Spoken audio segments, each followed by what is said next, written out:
پیارے بچوں، کہانی کا بقیہ حصہ ملاحظہ کریں۔ جب کسان رخصت ہو گیا تو وزیر سلطنت آگے بڑھا اور تسلیمات بجا لا کر یوں عرض کی: بادشاہ سلامت، اگر آپ نے اسی طرح سخاوت جاری رکھی تو ایک بوری خربوزوں کی قیمت ایک بوری اشرفیوں اور جواہرات کی صورت میں ادا کرتے رہے تو پھر خزانے کا خدا ہی حافظ ہے۔ کسان کی خوشی کے لیے چند سو اشرفیاں بھی بہت تھیں۔ اگر حضور برا نہ مانے تو عرض کروں کہ ایک معمولی سے کسان کو اتنی بڑی دولت ادا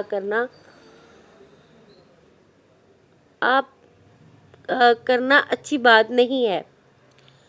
یہ خانہ ذات سلطنت کا خیر خواہ ہے، جہاں کمزوری دیکھے گا، جہاں پناہ کو اس سے آگاہ کرنا اپنا فرض سمجھے گا۔ آگے حضور خود روشن ضمیر ہیں،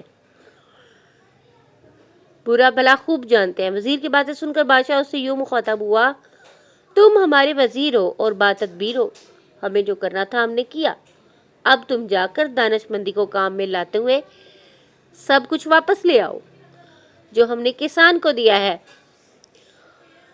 وزیر گھوڑے پر سوار ہوا، اسے سر پر دوڑا کر آنن فانن کسان کو راستے میں جا لیا اور تحقیرانہ انداز میں کہا: ٹھہرو ٹھہرو۔ کسان رک گیا اور بولا: کیا ہے کہ بچے، من بھر خربوزے دے کر تم اتنی ساری دولت لیے جا رہے ہو؟ یہ نہیں ہو سکتا۔ وزیر نے کہا: کیوں نہیں ہو سکتا؟ یہ دولت مجھے تم نے تو نہیں دی، بادشاہ نے دی ہے۔ تمہیں معلوم ہونا چاہیے کہ میں وزیر سلطنت ہوں۔ یہ دولت تم چند شرائط کے ساتھ لے جا سکتے ہو۔ وزیر بولا: اگرچہ میرے لیے یہ جاننا ضروری نہیں کہ تم کون ہو، اور یہ بھی ضروری نہیں کہ میں تم سے اس سلسلے میں بات کروں، یہ میرا اور بادشاہ کا معاملہ ہے۔ بہرحال شرطیں بتاؤ۔ کسان نے کہا: پہلے میرے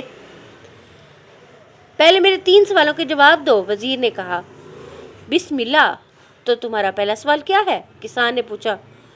میرا پہلا سوال یہ ہے کہ آسمان پر کتنے ستارے ہیں؟ وزیر نے کہا۔ کسان نے گدھے کی پیٹھ پر ہاتھ مارا اور کہا: جتنے اس پر بال ہیں، اس کا کوئی ثبوت؟ وزیر نے پوچھا۔ دونوں کو گن لو، اگر ایک بھی کم پڑے تو میں قصوروار ہوں۔ کسان بولا۔ وزیر نے لاجواب ہو کر دوسرا سوال کر دیا: بتاؤ زمین کی ناف کہاں ہے؟ کسان کے پاس ایک چھوٹی سی چھڑی تھی، اس لاٹھی کے طور پر استعمال کرتا تھا۔ اس نے وہ برچی زمین میں گاڑ کر کہا: یہ رہی زمین کی ناف، چاروں طرف سے ماپ لو، اگر انگشت بھر بھی کم نکلے تو میں جواب دہ ہوگا۔ وزیر پھر لاجواب ہو گیا۔ وزیر کا تیسرا سوال تھا: خدا اس وقت کیا چاہتا ہے؟ کسان نے کہا: توبہ توبہ، خدا کے بارے میں اس حالت میں کیسی بات ہو سکتی ہے کہ تم ایک اعلیٰ نسل کے گھوڑے پر سوار ہو، نہایت قیمتی لباس پہنا ہے، میں ایک معمولی درجے کا کسان، پھٹے پرانے کپڑے پہنے ہیں اور گدھے پر بیٹھا ہوں، اور جو ڈھینچو کر کے چلتا ہے اور مشکل سے دن بھر میں 2 کوس کا فاصلہ طے کرتا ہے۔ اس حالت میں خدا کے بارے میں کیا بات کر سکتا ہوں؟ وزیر نے کہا: مجھے میرے سوال کا جواب چاہیے۔ کسان نے کہا: اگر آپ نے سوال کا جواب چاہتے ہو تو ایک کام کرو۔ وزیر نے کہا: وہ کیا؟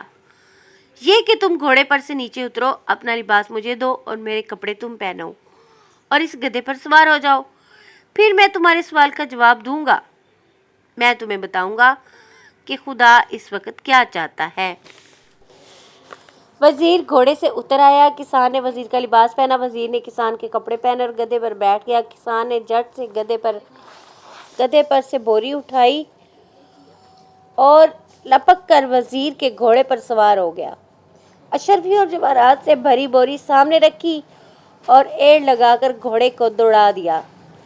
جاتے جاتے اس نے وزیر سے کہا: خدا اس وقت یہ چاہتا ہے کہ میں تمہارا لباس پہن کر اس شاندار گھوڑے پر سوار ہو کر بادشاہ کی عطا کی ہوئی دولت کے ساتھ اپنے گاؤں واپس جاؤں، اور تم میرے کپڑوں میں ملبوس اس گدھے پر بیٹھ کر دربار میں لوٹو۔ سمجھ گئے تم؟